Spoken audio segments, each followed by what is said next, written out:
السلام عليكم. من كام يوم ابل اعلنت عن مؤتمر المطورين الجديد لسنه 2022، واللي اعلنت فيه عن حبه حاجات كده لكن كان فيه عملاق تقدمه ابل لاول مره. عملاق بالمعنى الحرفي للكلمه، هيغير وجه اجهزه الكمبيوتر للابد، وبيثبت ان ابل عندها الرياده في الحته دي. فلو انت مهتم ولو الموضوع ده شادد حماسك زي ما هو تقريبا بيجنني كده تابعنا معانا في الفيديو ده، وما تنساش انك انت تدعمنا بلايك، شير، تشترك في القناه، وعلى جرس الاشعارات. ونبقى بطول عليكم ونبدا على طول وانتم تتفرجوا على حلقه جديده في انبوكس بالعربي.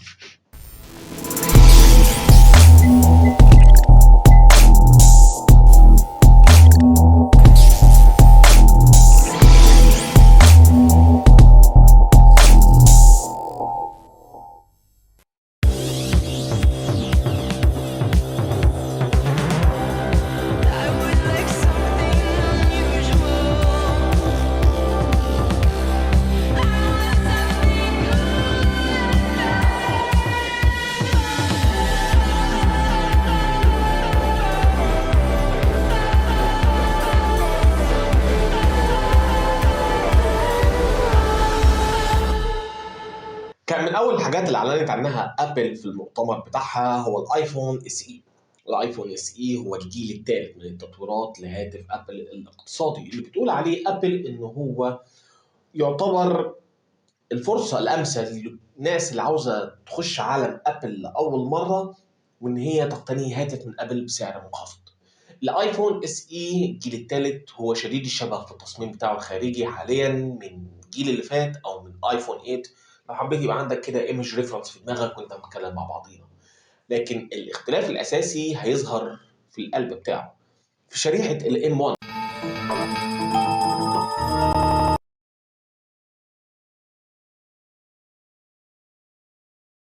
اللي استخدمت في الايفون 13 هنلاقيها في الايفون اس اي. الشريحه ديت بتدي للتليفون امكانيات اكبر ما شفناهاش في اي اصدار قديم من التليفون ده. على سبيل المثال فهو هيبقى اسرع مرتين من الايفون 8، هيقدر يتعامل بذكاء ويدي لايف تايم اكبر للبطاريه، اللي هي كانت المشكله الاساسيه اللي كانت ظاهره في الجيل اللي فات من الايفون اس اي. ده بالاضافه لان هو بيدعم شبكات الجيل الخامس، وهيديك قدرات افضل في التقاط الصور عن طريق خوارزميات الديب فيوجن والاتش دي ار الجيل الرابع، واللي بتخلي التليفون فعلا بيديك صور حيه مليانه بالالوان والتفاصيل، والدايناميك رينج فيها مناسب وبيتعامل بذكاء جدا مع البيئات المحيطة. هنلاقي إن سعر التليفون بيوصل لحوالي 6000 جنيه مصري، لكن عقبال ما هيوصل لنا هنا مصر فاحنا بنتكلم في حوالي 10000 جنيه. سعر الإعلان الرسمي بتاعه 430 دولار.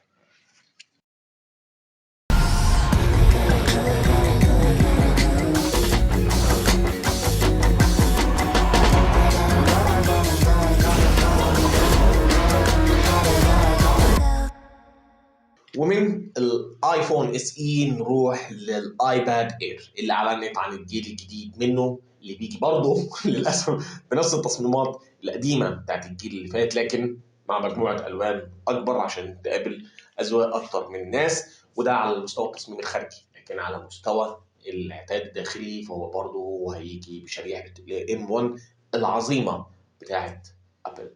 شريحة الام 1 اللي موجودة يعني هو هتخلي قدرات الجهاز تبقى أكبر مرتين من الجيل اللي فات. ده غير إن أبل زودت الجهاز بكاميرا سيلفي أمامية بدقة 12 ميجا بكسل، وما زال الايباد اير بيدعم البنسل والماجيك كيبورد عشان يزود الإنتاجية طول الوقت بتاعة المستخدمين. وهنا هنلاحظ إن الفروق ما بين الايباد اير والايباد برو بدأت تقل قوي. فهنا هيبقى السؤال اللي موجود، يعني ايه اللي يخليني اشتري الايباد برو وانا موجود عندي الايباد اير بسعر اقل وبنفس الامكانيات تقريبا ومع فروق بسيطه على مستوى الشاشه لصالح الايباد برو. سعر الايباد اير معلن عنه هو $600، يعني حوالي 9000 جنيه مصري. فعقبال ما نتكلم ان هو يوصل مصر فبنتكلم من 14 ل 15000 جنيه. سعر كويس جدا لايباد هذه المواصفات من شركة أبل لأي حد شغله هيعتمد على الإنتاجية بتاعة الآيباد أو التابلت بشكل عام. فشاركونا في التعليقات، هل فعلا انتوا شايفين ان الايباد اير هو الحل الامثل لاي ديزاينر او حد معتمد في شغله على التابلت، ولا مازال سعره يعتبر اوفر ريتد؟ خلصنا الايفون اس اي وخلصنا الايباد اير، نيجي بقى لعم الليله، بوب البوبات، عم الكوكب والكواكب المجاوره. هنيجي لاعظم كشف كشفت عنه ابل في المؤتمر ده. اعزائي المشاهدين والمشاهدات، اقدم لكم الماك ستوديو.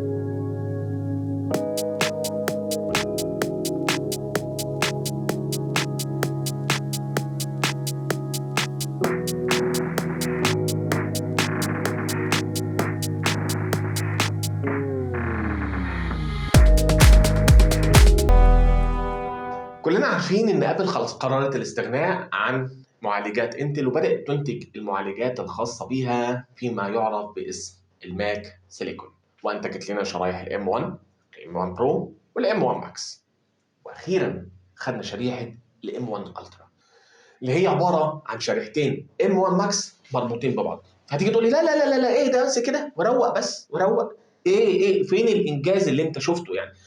احنا عارفين الام 1 برو هو عباره عن شريحتين ام 1 مربوطين ببعض، الام 1 ماكس هو عباره عن شريحتين ام 1 برو مربوطين ببعض، ففين الانجاز والاعجاز بقى في ان هو ربط شريحتين ام 1 ماكس ببعضيهم يعني؟ اجي اقول لك يا صديقي انت صح، بس في نقطه انت مش واخد بالك منها، انه كلما زاد تعقيد هذه الشرائح كلما زاد تعقيد عمليه توصيلها ببعض، واصبح ان انت محتاج تقنيات قويه جدا علشان توصل الشرايح ببعضها. فعلشان توصل شريحتين الام 1 ماكس ببعض لو ما تمش بشكل صحيح وتقنيه مظبوطه، فهيحصل ليتنسي او تاخير في نقل البيانات ومعالجتها ما بين الشريحتين وبعض، وبدل ما تاخد بيك بيرفورمانس هتاخد بيرفورمانس ديكريزنج او ان الاداء يقل معاك نتيجه ان الشرايح بيحصل فيه تاخير في نقل المعلومات ما بينها. وهنا ابل قالت يا جماعه انا عملت تقنيه سريه اسمها الالترا فيوجن، وعملت حبه توصيلات كده هوت على صغير عندي في المصانع بتقنيه عالميه عشان اقدر اخد البيست بيرفورمانس من الشريحتين بتوع الام 1 ماكس واطلع لكم الام 1 الترا. وعشان اوريك الارقام الخزعبليه اللي طلعت من المعالج، فاحب اقول لك ان الام 1 الترا فيه 114 مليون ترانزستور، الميموري باندويث فيها بقى 800 جيجا بايت، الرامات بقت 128 جيجا بايت، والسي بي يو بقى فيه 20 كور، 16 مخصصين للبرفورمانس واربعه مخصصين للهاي افشنسي. الهاي افشنسي اللي هي العمليات الاعتياديه البسيطه، باور اوف باور اون سليب، الكلام اللي على الرفيع دوت. لكن البرفورمانس اللي هي الحاجات الثقيله، شغل الجرافيك، الحاجات اللي محتاجه قدرات الكمبيوتر بالكامل ان هي تقوم معاك. وعشان اوريك الارقام دي ترجمتها على ارض الواقع يعني ايه، يعني ان شريحه الام 1 الترا اصبحت اقوى 5 مرات من شريحه الام 1 ماكس. وكنتيجه طبيعيه للموضوع دوت في ان ابل ما قدرتش ان هي تحط شريحه الام 1 الترا في الاي ماك العادي، او خليني اقول لك ان هي مش ما قدرتش، هي حبت تعمل للشريحه دي هويه خاصه بيها، كيان متواجد على ارض الواقع بشكل منفرد عن اي حاجه قدمتها قبل كده. فعشان كده عملت لنا الماك ستوديو. الماك ستوديو هو شديد الشبه بالماك ميني بس على اكبر شويتين ثلاثه يعني، يقدر ان هو يستوعب جواه هذه الشريحه العبقريه ويوفر لها التبريد المناسب من خلال مروحتين عضويتين بياخد الهواء من تحت الكيسه ويطلعها من ورا باسلوب تبريد مبتكر من ابل. وهيبدا مع التجربه بتاعتنا هنشوف هل هيحصل ثروتلينج للموضوع دوت، ولا فعلا ابل تقنيات التبريد اللي جوه الكيسه ديت قدرت ان هي تعمل حاجه جديده وقويه ما شفناهاش قبل كده. ما انساش اقول لك ان الماك ستوديو ما فيهوش امكانيات الابجريدنج، يعني انت اشتريته على هذا الوضع حاليا مفيش امكانيه انك انت تشيل منه قطعه وتركب له قطعه ثانيه زي ما شفنا في الماك برو عند الاعلان عنه في 2019. هتشتريه كده وهو كده. لكن ابل بتقول لك ان انت عندك القدره في الكاستمايزيشن بشكل كبير، بحيث ان انت توفي طلباتك من اول ما تشتريه والفتره طويله جدا. لو حبينا ان احنا نبص على الامكانيات بتاعه الماك ستوديو، فانت هتلاقي عندك من ورا 4 منافذ ثاندر بولت 3، منفذ ايثرنت قدره 10 جيجا بايت، هتلاقي عندك منفذين يو اس بي اي، منفذ اتش دي ام اي، ومنفذ 3.5 ملم خاص بسماعات الهيدفون. من قدام هتلاقي عندك منفذين يو اس بي سي ومنفذ للاس دي كارد. الماك ستوديو بيدعم لحد توصيل 4 شاشات برو ديسبلاي اكس دي ار وتلفزيون 4K. بالنسبه بقى للكاستمايزيشن فحدث ولا حرج، انت تقدر تغير تقريبا كل حاجه جوه الماك ستوديو. ممكن بدل ما تركب شريحه الام 1 الترا تركب شريحه ام 1 ماكس، ممكن تركب لغايه 8 تيرا بايت اس اس دي. وهنا لازم نقف بقى، ناخد كده ايه بريك ونسمع الجمله اللي قالتها ابل في المؤتمر، اللي بتقول لك فيها ان انت بعد ما تورث عمك اللي في البرازيل وتعمل ماكسمايزيشن للابيلتيز بتاعت الماك ستوديو، فانت بتاخد بيرفورمانس اعلى من البرفورمانس اللي هتاخده من الماك برو. الماك برو اللي كان سعره بيوصل ل $50,000 يا جماعه، انت بالماك ستوديو لما توصل للماكسمايزيشن بتاعه هتاخد بيرفورمانس اعلى. وبكام بقى يا معلمي؟ ب $8,000. انت متخيل الفرق اللي حصل؟ انت متخيل حجم القدرات اللي اختلفت ورخص التكنولوجيا اللي نتج عنه الموضوع دوت؟ الموضوع يا جماعه فعلا مايند بلوينج، انت في حته تانيه حرفيا. طبعا ده الماك ستوديو زي ما انت لاحظت كده فمن غير شاشه.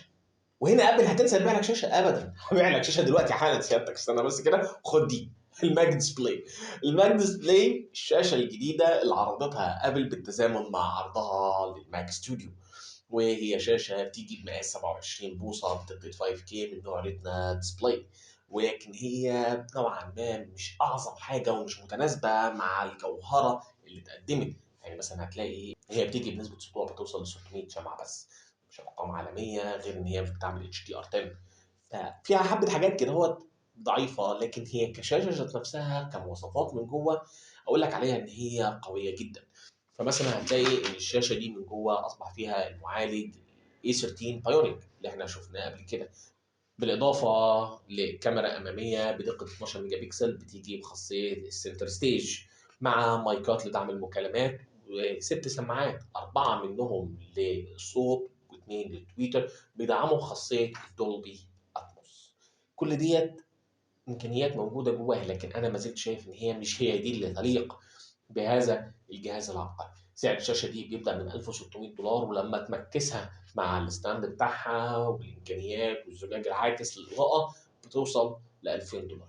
يعني حضرتك لو حبيت تشتري الاثنين دول مع بعضهم هتدفع اراوند $10,000 وتاخد جهاز امكانياته اقوى من جهاز تاني كان بيتباع ب $50,000. ده كانت كل حاجه عندنا عن المؤتمر بتاع ابل. فلو عجبكم اللي انتوا اتفرجتوا عليه ما تنسوش تدعمونا بلايك يا جماعه، ان احنا الموضوع ده كان ممكن شويه بالنسبه لنا اتاخرنا، بس يعني we did our best، ونشوفكم الفيديو الجاي.